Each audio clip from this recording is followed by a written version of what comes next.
अऊज़ु बिल्लाहि मिनश्शैतानिर्रजीम। बिस्मिल्लाहिर्रहमानिर्रहीम। अल्हम्दुलिल्लाहि रब्बिल आलमीन वस्सलातु वस्सलामु अला मुहम्मद व अला आलिहि वसल्लम। सूरह अल-अराफ, रुकू नंबर 2। बिस्मिल्लाहिर्रहमानिर्रहीम। वलक़द खलक़नाकुम सुम्मा सव्वरनाकुम सुम्मा कुल्ना लिल मलाइकाति इसजुदू लि आदम।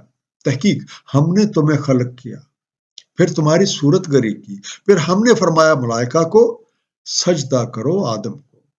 फसजदू इल्ला इब्लीस लम यकुम मिनस साजिदीन। तो उन्होंने सजदा किया स्वाय इब्लीस के, ना हुआ वो सजदा करने वालों से।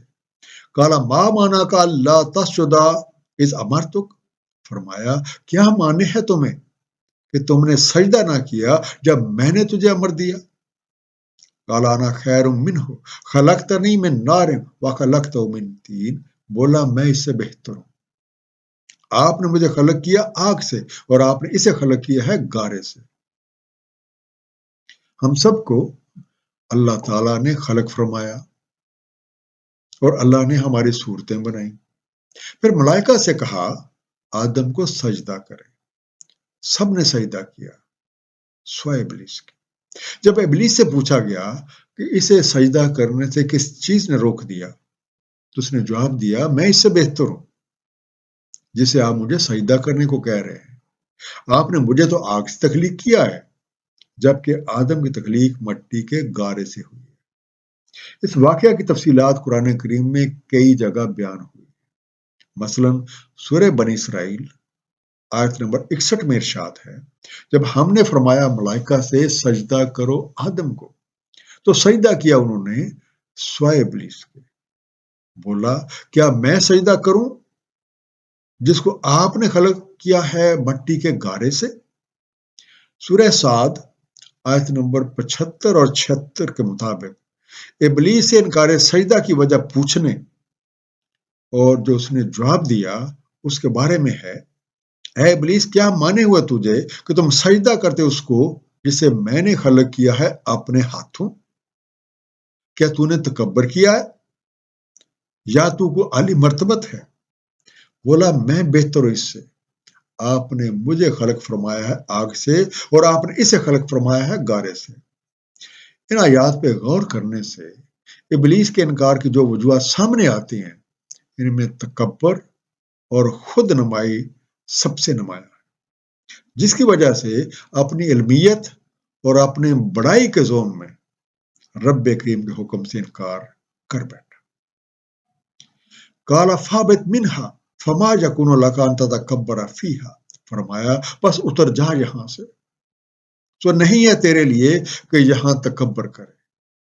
फखरुज इन्नका मिनस सागिरीन। सो निकल जा, बेशक तू कमतरों से है। काला अनज़िरनी इला यौम युबअसून। बोला मुझे मोहलत दीजिए यौम युबअसून तक। काला इन्नका मिनल मुनज़रीन। फरमाया बेशक तू मोहलत दिए हुए में से है। सागिरीन कमतर, छोटेपन। अनज़िरनी मुझे मोहलत दे, युबअसून बास किए जाए, उठा खड़े किए जाए। They are resurrected. नाफरमानी के बायस इब्लीस रांदाए दरगाह हुआ, न अपने किए पे शर्मिंदा और न माफी का तलबकार। सूरह बनी इसराइल आयत नंबर 62 के मुताबिक अपने इनकार की वजह बताने के बाद इब्लीस ने कहा क्या देखा आपने जिसको आपने मुकर्रम किया है मुझ पे। अगर आप ढील दें मुझे यौमल क़यामा तक, तो मैं बिहकनी कर दूंगा इसकी ज़ुर्रियत की स्वाय चांदे। और इन आयात से हमें मालूम होता है कि निकलने से पहले इब्लीस ने गुमराह करने के लिए यौम युबअसून तक की मोहलत मांगी। अब उसे कितनी मोहलत मिली, इसकी तफसीलात सूरह साद आयत नंबर 79, 80 और 81 में बयान हुई है। बोला ऐ मेरे रब, तो मुझे मोहलत दें यौम युबअसून तक। फरमाया बेशक तू मोहलत दिए हुए में से है वक्तल मालूम के रोज तक। इब्लीस को यौम युबअसून और यौमुल वक्तल मालूम की हकीकत खूब मालूम है। सोचने की बात यह है कि क्या हमें यह हकीकत मालूम है। قال فبما اغویتنی لأقعدن لهم صراطک المستقیم، بولا چونکہ آپ نے مجھے اغوا کیا تو میں ضرور بیٹھوں گا ان کے لیے آپ کی صراط مستقیم پہ۔ ثم لآتینہم من بین ایدیہم ومن خلفہم وعن ایمانہم وعن شمائلہم، پھر ان پہ آؤں گا ان کے آگے سے، ان کے پیچھے سے، ان کے دائیں اور ان کے بائیں سے۔ ولا تاجدو اکثرہم شاکرین، اور نہ پائیں گے آپ ان کی اکثریت کو شکر گزار۔ اغویتنی، مجھے کسی اور کام پہ لگا دیا، لأقعدن، ضرور بیٹھ کے رہوں گا، ایمانہم، ان کی دائیں جانب سے، شمائلہم، ان کی بائیں جانب سے۔ ابلیس کی درخواست پہ اسے مہلت دے دی گئی تو اس نے اپنے منصوبے کا اظہار آیت نمبر 16 اور 17 کے مطابق کیا، اور اس کی کچھ مزید تفصیلات سورہ بنی اسرائیل کی آیت نمبر 63، 64 اور 65 میں بیان ہوئی ہے۔ فرمایا جا، تو جو کوئی اتباع کرے گا تیری ان میں سے تو بے شک جہنم سزا ہے تمہاری ایک وافر جزا۔ اکھاڑ پھینک جس کی تمہیں استطاعت ہو ان میں سے اپنی آواز سے، اور چڑھا لا ان پہ اپنے سوار اور پیادے، اور شراکت کر ان کے مالوں اور اولاد میں، اور ان سے وعدے کر لے، نہیں ہوتے وعدے شیطان کے سوائے دھوکے کے۔ بے شک میرے بندے، نہیں ہے تمہارا کوئی زور ان پہ، کافی ہے تیرا رب کارسازی کو۔ قال اخرج منہا مذموما مدحورا، فرمایا نکل یہاں سے مذموم، دتکارا ہوا۔ لمن تابعک منہم لأملأن جہنم منکم اجمعین، تو جو کوئی اتباع کرے گا تمہاری ان میں سے تو میں ضرور بھر دوں گا جہنم کو تم سب سے۔ وَيَا آدم اسکن انت وزوجک الجنہ، اور اے آدم سکون کرو تم اور تمہاری زوج جنت میں۔ فَكُلَا مِنْ حَيْثُ شِئْتُمَا وَلَا تَقْرَبَا هَذِهِ الشَّجَرَةَ فَتَكُونَا مِنَ الظَّالِمِينَ، پس کھاؤ اس سے جہاں سے چاہو، نہ قریب جانے شجرہ کے ورنہ تم ظالموں میں سے ہو جاؤ گے۔ مذموماً، کسی کو جھڑک کے نکال دیں، ایکسپیلڈ۔ مدحورا، راندہ کیا ہوا، پیچھے دھکیل دیا گیا، ریپیلڈ۔ اللہ تعالیٰ نے جن بندوں کے بارے میں یہ فرمایا کہ ان پہ شیطان کا زور نہیں چلتا، وہ عباد مخلصین کہلاتے ہیں۔ سورہ الحجر آیت نمبر 39، 40 اور 41 میں کچھ مزید تفصیلات بیان ہوئی ہیں۔ ابلیس بولا اے میرے رب، جیسے آپ نے مجھے اغوا کیا ہے میں ضرور مزین کروں گا ان کے لیے زمین کو، اور اغوا کروں گا ان سب کو سوائے آپ کے بندے ان میں سے جو مخلصین ہیں۔ فرمایا یہ میری طرف کی صراط مستقیم ہے، بے شک میرے بندوں پہ تیرا کوئی زور نہیں سوائے ان کے جو اغوا ہو کے تمہاری اتباع کریں۔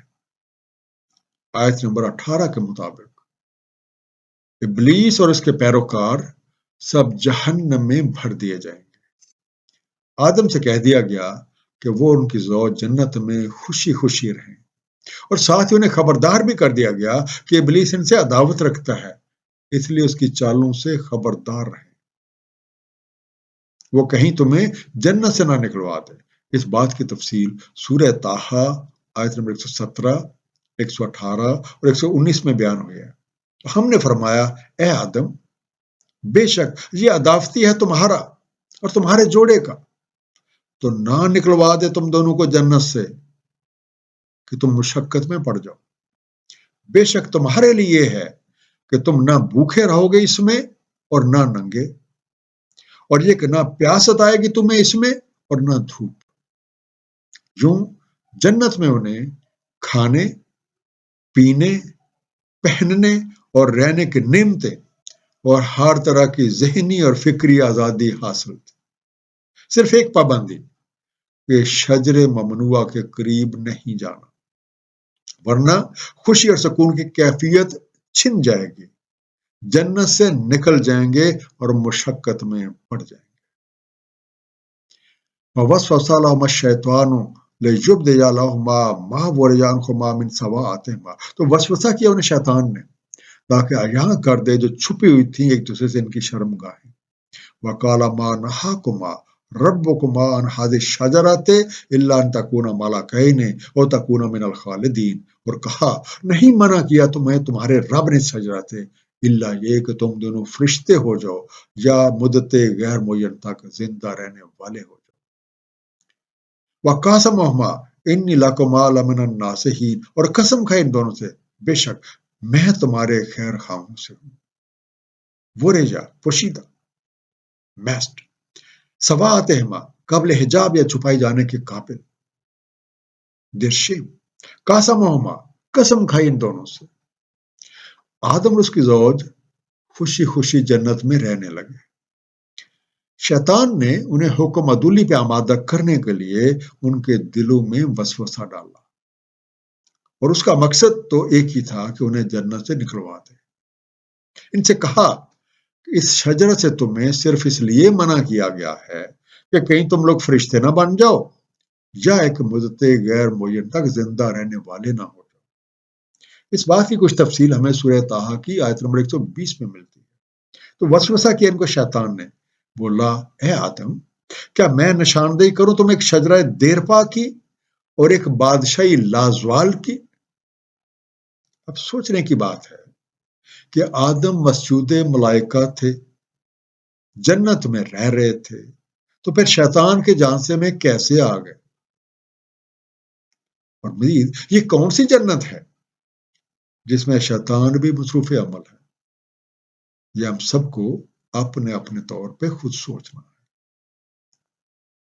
फदल्लहुमा बेगुरूर, तो निशानदेही की इन दोनों को धोखे के साथ। फलम्मा ज़ाक़ा शजरता बदत लहुमा सवाअतुहुमा, पर जब चखा इस शजरा को और यहाँ हो गई इन पे इनकी शर्मगाहें। वह तौफ़िक़ा यकसिफ़ान अलैहिमा मिन वरक़िल जन्नह, तो लगे दोनों खुद को डांपने जन्नत के पत्तों से। वनादाहुमा रब्बुहुमा अलम अनहाकुमा अन तिलकुमा शजरा, निदा की उन्हें उनके रब ने, क्या नहीं मैंने मना किया था तुम्हें इस शजरा से। वकुल्लकुमा इन्न शैतान लकुमा अदुव्वुम मुबीन, और मैंने तुम दोनों से कहा था कि बेशक शैतान तुम्हारा खुला अदावती है। फदल्लाहुमा, दलील दी, अलामात जाहिर की, उन्हें पता बताया। बदत आश्कार हो गई, बिकेम एपरेंट। यकसिफान, बांधने या चिपकाने लगे। शैतान ने अपनी कोशिशें जारी रखी, उन्हें तरह तरह की दलीलें दे के चक्कर दे के नाफरमानी पे आमादा कर लिया। और जब उन्होंने उसकी बातों में आके शजरा ममनुआ को चखा तो उनकी शर्मगाहें जो उनकी नजरों से पोशीदा थी उन पे अया हो। जन्नत का लिबास तार तार हो, राहत और सुकून गारत हो गया और लगे खुद पे जन्नत के पत्ते चिपका। सूरह ताहा में है, खा लिया उन्होंने इससे तो अया हुए इन पे इनकी शर्मगाहें और लगे दोनों चिपकाने अपने ऊपर पत्ते जन्नत के। नाफरमानी की आदम ने अपने रब की, बस अगवा हो गए। रब करीम ने निदा की, क्या मैंने तुम्हें शजरा के करीब जाने से मना नहीं किया था, और क्या मैंने तुम्हें यह नहीं बताया था कि शैतान तुम्हारा खुला अदावती है। काला रब्बना ज़लमना अनफुसना, बोले ए हमारे रब हमने जुल्म किया है अपने ऊपर। वइल्लम तगफिर लना व तरहमना लनकुनन्ना मिनल खासिरीन, और अगर आप ना हमारी मग़फ़िरत फरमाएं और हम पे रहम फरमाएं तो हम जरूर खसारा पाने वालों में से हो जाएंगे। काला बेतु बाज़कुम लिबादिन अदुव, फरमाया उतर जाओ, तुम एक दूसरे के लिए अदावत रखते हो। वलकुम फिल अर्ज़ मुस्तक़र्रुन व मताउन इला हीन, और तुम्हारे लिए जमीन में मुस्तकर और मता है एक अरसा तक। काला फ़ीहा तहयौन व फ़ीहा तमूतून, फरमाया इसी में तुम्हें जीना और इसी में तुम्हें मरना है। व मिन्हा तुखरजून, और इसी में तुम्हें निकाले जाना है। अब दोनों अपने किए पे बहुत शर्मिंदा हुए, अपनी गलती को तस्लीम किया, सामान्य मगफरत और रहमत की दरखास्त की। आयत नंबर 23 में मज़कूर अल्फाज आदम अलैहिस्सलाम की दुआ के तौर पे मशहूर है। और अगर हमारे से कोई गलती हो जाए तो इन्हीं अल्फाज में दुआ करना और अपने रब करीम से माफी मांगना एक एहसन अमल है। आदम की तौबा कबूल हुई, जिसका जिक्र सूरह ताहा की आयत नंबर 122 में है। फिर चुन लिया उन्हें उनके रब ने, سو توجہ فرمائی ان پہ اور ہدایت فرمائی۔ دوسری بات جو ہمیں یہاں پہ معلوم ہوتی ہے وہ یہ ہے کہ علم ہدایت علیہ کے بغیر بے معنی ہے۔ آدم علیہ السلام کے پاس علم تھا لیکن ہدایت نہ تھی، جس کی وجہ سے وہ غلطی کر بیٹھے۔ آدم اور اس کی زوج کو جنت سے نکال کے زمین پہ بھیج دیا گیا اور ساتھ ہی وہ بتا دیا گیا کہ وہ ایک دوسرے کے اضافتی ہیں۔ اب اس زمین میں انہیں ایک عرصہ تک رہنا ہے اور انہیں یہ موقع دیا جا رہا ہے کہ اپنا احوال سنوار کے دوبارہ جنت میں لوٹ جائے۔ سورہ طٰہٰ میں ارشاد ہے، فرمایا اتر جاؤ اس سے سب، تم ایک دوسرے سے عداوت رکھتے ہو، بس اگر آئے تمہارے پاس میری ہدایت تو جو کوئی اتباع کرتا ہے میری ہدایت کی تو نہ وہ بھٹکتا ہے اور نہ وہ مشقت میں پڑتا ہے۔ ہم سب ابن آدم ہیں اور ہمارے لیے جنت میں واپسی کا راستہ اللہ تعالیٰ کی ہدایت یعنی قرآن کریم نبی پاک صلی اللہ علیہ وآلہ وسلم کی سنت مبارکہ کے مطابق عمل کرنے سے مشروط ہے۔ ایک مختصر سا خلاصہ، آدم کی سرگزشت دراصل بنی آدم یعنی ہماری ہی سرگزشت ہے اور اس کا ثبوت اس وقت ہمارا اس دنیا میں موجود ہونا ہے۔ اللہ تعالیٰ نے جہاں ہمیں ہر طرح کے وسائل مہیا کر رکھے جن میں سر فہرست علم، ہدایت اور رہنمائی اور دیگر ضروریات زندگی شامل ہے۔ اب جو کوئی ان وسائل کو اللہ تعالیٰ کے قوانین کے مطابق استعمال کرتا ہے وہ اپنی زندگی کو مخلوق خدا کی خدمت اور بھلائی کا ذریعہ بنا لیتا ہے، اور جو ان قوانین کی خلاف ورزی کرتا ہے اس کی زندگی خود اس کے اپنے لیے اور دیگر مخلوقات کے لیے شر کا باعث بن جاتی ہے۔ آدم نے اپنی غلطی تسلیم کی، توبہ کی، اللہ کی ہدایت کے مطابق اپنی زندگی کی اصلاح کر لی اور جنت میں لوٹ گئے۔ ہم سب کے لیے بھی کامیابی کا یہی راستہ ہے۔ اللہ تعالیٰ ہم سب کو قرآن کریم کو صحیح طور پہ سمجھنے اور اس پہ نبی پاک صلی اللہ علیہ وسلم کی سنت مبارکہ کے مطابق عمل کرنے کی توفیق دیں۔ صدق اللہ العلی العظیم، صلی اللہ تعالی علی حبیبہ محمد وآلہ وسلم۔